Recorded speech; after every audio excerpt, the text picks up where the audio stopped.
Hello, everyone. My name is Hamid Bashir. I am speaking to all of you from Chicago. So greetings from Chicago. It is about minus 20 degrees outside and 10 in the morning. It's a pleasure to be a presenter for RheumaCon. And why don't we get started? Before I start the case presentation, I just want to tell you a little bit about me. I am a full-time practicing rheumatologist here in Chicago, affiliated with the University of Illinois, Chicago, Rockford campus. We are a teaching hospital and full-time outpatient rheumatology practice.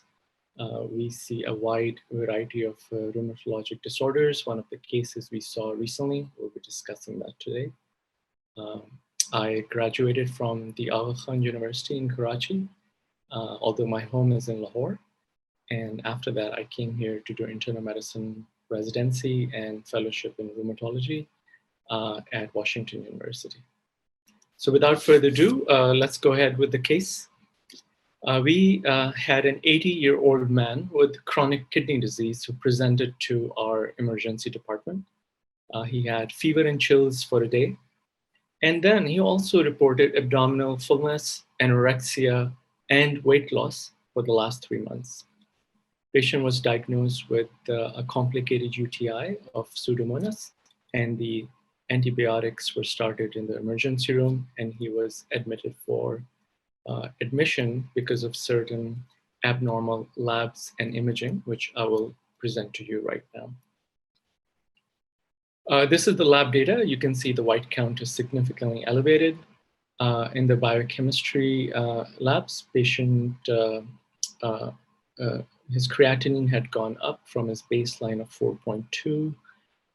His alkaline phosphatase was found to be elevated at 168. And so was parathyroid hormone at 172. But when you correct the total calcium, that was within the normal limits, so probably the high PTH was linked to his kidney disease. Tumor markers was checked given his age, anorexia, and weight loss, and they were slightly elevated when it comes to CEA and squamous cell carcinoma antigen. Nothing really stood out too much there. The immunology workup showed normal immunoglobulins, and there was no monoclonal spike on electrophoresis. So likely not multiple myeloma that we're dealing with here. Abdominal X-ray was performed, and there was an incidental finding in the pelvis. As you can see on both the right and the left side, there are areas of lytic and sclerotic lesions involving the ileum and the ischium, and more ischium on the left side. So when a patient presents with osteolytic and osteoblastic bone lesions, in this case, they were totally asymptomatic and found incidentally on a plain abdominal film. You have to consider differentials in this case, which would be a metabolic bone disease, such as hyperparathyroidism, osteomalacia, and Paget's disease of the bone. You also must keep in mind metastatic bone disease in an elderly patient who is complaining of weight loss. Usually with hyperpara, you have salt and pepper lesions in the skull, which are very classic for this condition, and you would also see raised calcium in those cases. In osteomalacia, there are painful fracture lines in the long bones, whereas mixed lytic and sclerotic lesions with bone expansion and deformity point towards Paget's disease. Bone scan becomes very important in this case because you can get a good sense whether the patient might be having a metastatic bone disease. So bone scan was performed as an inpatient when this patient was admitted and showed symmetric uptake in the pelvis. You can see a little bit of uptake in the knees, which is likely from osteoarthritis, but you do not see any uptake in the skull or in the rib cage sternal area. And because of this symmetric uptake of the radionuclide agent. This actually was highly suspicious for undiagnosed and asymptomatic Paget's disease of bone. So now we will go over some of the aspects of Paget's disease. Paget's disease of the bone is the second most common metabolic bone condition after osteoporosis. There is unregulated bone turnover causing bone enlargement, deformity, fragility, compression fractures, and rarely, in less than 1% of the untreated cases, malignant transformation, which is osteosarcoma. Long-term remission in Paget's disease is achievable with bisphosphonate therapy, especially IV zoledronate, which is marketed as reclassed in the United States. We'll go over that in a little bit later. Background information about Paget's is listed here. It was first described by Sir James Paget in 1877, which at that time he referred to as osteitis deformans. That's the other name for the condition. It is characterized by increased bone cell activity that results in expanded bone possessing both sclerotic and lytic lesions. We'll go over those phases in just a bit. The Paget's disease is initiated by enhanced resorption by abnormal multinucleated osteoclasts, followed by disorganized bone formation by osteoblast, and this results in an uneven woven collagen in the bone, causing both deformity and weakness of the bone that is prone to fractures. The bone, though abnormal, is highly metabolically active and has a very high blood flow, and the overlying skin can feel warm to touch. Paget's disease is underdiagnosed, undertreated, both in the East and West. It tends to affect older population, so if the patient is younger than 40, it would be highly unlikely. It can involve a single bone or multiple bones. It is often asymmetric, more common in men, and more common in British descent. When it comes to pathogenesis, there's loss of normal regulation of bone resorption and formation. There are three phases: lytic, mixed, and sclerotic. Sclerotic lesions on plain films usually points towards advanced disease stage. Mosaic pattern comes from mismatched bone areas, and it almost looks like uneven tiles splashed against a wall. There is increased risk of osteosarcoma that we discussed earlier. Genetic factors are a very high area of interest these days, and there is quite a bit of ongoing genealogy and genetic marker identification going on right now. The SQS-TM1 gene mutations have been linked to Paget's disease, and patients may also have a strong family history and hereditary pattern when such mutation is identified. This gene is an important regulator of osteoclast and encodes basically the collagen. This is a micro slide of an abnormal bone, thin section. You can see these are multinucleated osteoclasts that have become very enlarged and highly active, and mixed within there are abnormal osteoblasts and some fibrosing lesions. So how does the patient present? Because our patient presented really asymptomatically, but if they were to present, they would most commonly have musculoskeletal and some neurologic manifestations.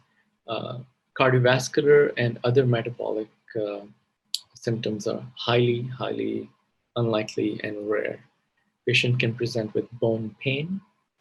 They can have bone fractures, deformity, and in the order of frequency, femur, spine, skull, sternum, and pelvis may be involved. Neurologically, they can have compression of the nerve manifestations, such as cranial nerve palsies. They can also have spinal stenosis when the Paget's disease involves the spine. Cardiovascular, such as high output cardiac failure due to highly metabolic disease activity, as well as hypercalcemia or hyperuricemia, are unlikely, but they can happen. Diagnosis should be suspected in cases where there's isolated raised alkaline phosphatase level. When patients do not have an underlying liver condition or other reasons to have a raised alk phos, this condition should be suspected. And bone-specific alk phos should be checked at that time. Abnormal X-rays points toward the diagnosis as well, and then serum calcium and phos levels are usually normal. Bone turnover markers, we'll come to that in a little bit, but they are more important when it comes to the treatment and monitoring of the disease. But bone turnover markers typically points towards osteoclastic activity in the bone. That would then release these bone turnover markers in the bloodstream and the urine, including N-telopeptide and C-telopeptides. Bone scan should be checked next to look at the extent of the disease. Bone scan can also be very helpful in distinguishing Paget's from, let's say, a metastatic bone disease. The a mainstay of treatment is bisphosphonates. Basically, you want to reduce the osteoclast function and tilt the balance towards anti-resorption. Symptomatic treatment should continue and can sometimes be very challenging when the patients especially have compression abnormalities, and these can cause a lot of morbidity, pain, and loss of quality of life in these cases. This is a possible drug treatment currently available for Paget's disease of bone. The mainstay, as I mentioned earlier, are bisphosphonates. Endocrine Society of United States prefers and recommends IV zoledronic acid or zoledronate, reclassed 5 milligram IV over 15 minutes. And the effect can last up to 6 years. So it's a highly, highly effective treatment. Other bisphosphonates can be considered, but their rates of remission and efficacy are inferior compared to reclassed. Denosumab, which is the relatively new rank ligand inhibitor, has shown some promise, and so has interleukin-6 blockers. I'll go over that in just a little bit. But these are just case reports, and these can be used in patients who have failed bisphosphonates. All right, so now you have treated the patient, let's say, with IV zoledronic acid, which we did in our case. Now, the important thing is to monitor the bone turnover markers. You want to make sure the alk phos, especially the bone-specific alk phos, has come down. The pro-collagen propeptide is another bone turnover marker, and it's recommended by Endocrine Society. But all these bone turnover markers are useful to some degree in order to assess the efficacy and the response to the treatment. Long-term outcomes we already discussed are highly effective in terms of IV bisphosphonate treatment. You can repeat X-ray and bone scan to look at the disease activity and to demonstrate elimination of the underlying process.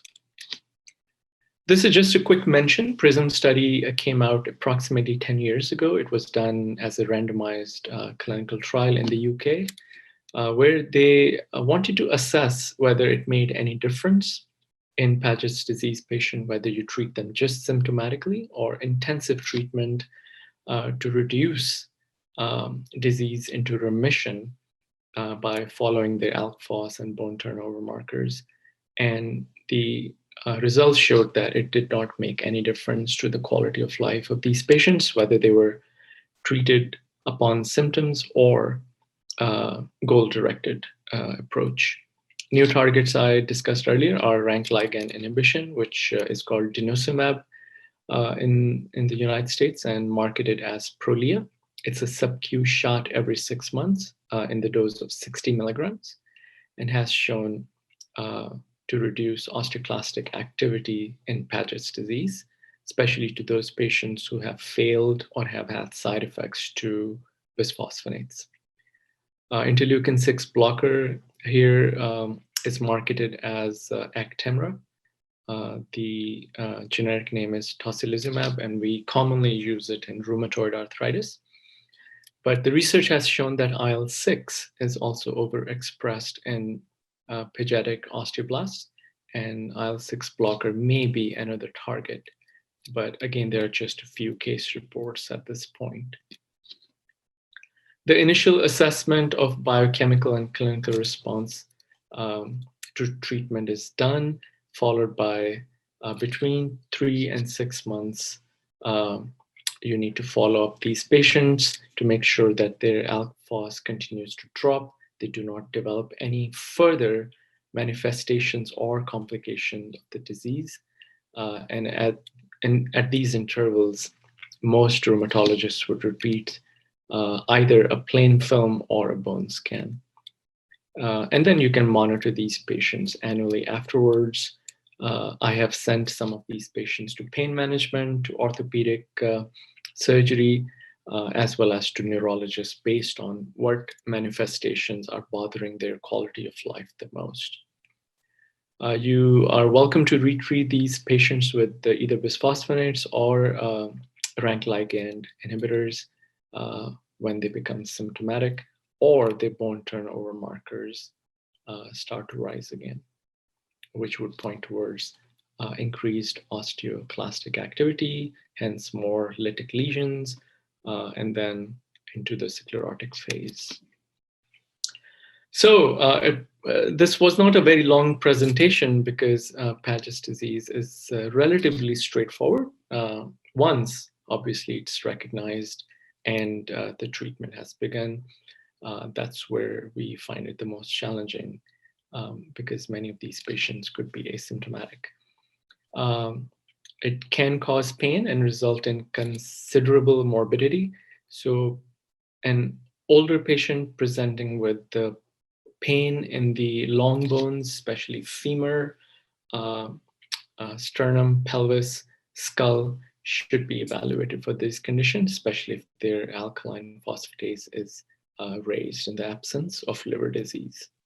It is uncommonly diagnosed even here in the West, and even when identified, it is poorly understood and inadequately treated despite the efficacy of bisphosphonates. It is hoped that the use of IV zoledronate will reduce the frequency of bisphosphonate requirement to suppress disease activity and possibly reduce long-term complications. A good thing about this medicine and treatment is you give it once and you're done. Almost for 6 years, you can rest assured patient will have a very likelihood of remission. There's also need for further research to better understand both the pathogenesis of the illness and prevention of long-term complications. And that's where the genetic factors, the study into genealogy, as well as further research into the microenvironment in the bone is required. There are a few references now, and I wish there was some way that I could take questions from the residents or from the other faculty members. But if you have any, you can obviously reach out to me at hbashir@mhemail.org. I will conclude my presentation here. And I am, again, very obliged as well as thankful for this opportunity. You all have a beautiful day ahead and a great conference. Greetings from Chicago again. Have a good day. Bye.